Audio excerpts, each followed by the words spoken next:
আলাইহিস-সালামের পবিত্র জবানে বলেছেন, যারা মাগরিবের পরে সূরা হাসর 3 বার সূরা হাসর তেলাওয়াত করবেন, ফজরের পরে তেলাওয়াত করবেন, তার জন্য 70,000 রহমতের ফেরেশতা দোয়া করব। আর ওই দিনে বা রাত্রে মারা গেলে চাই জান্নাতি।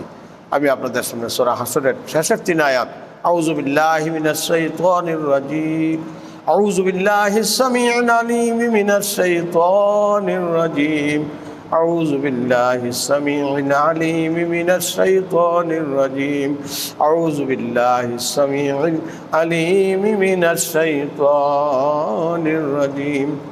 والله الذي لا إله إلا هو عالم الغيب والشهادة هو الرحمن الرحيم.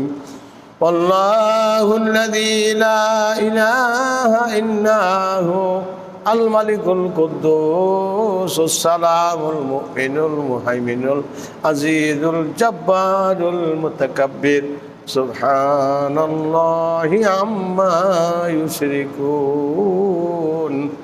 والله الخالق البارئ المصور له الأسماء الحسنى يسبح له ما في السماوات والأرض وهو العزيز الحكيم.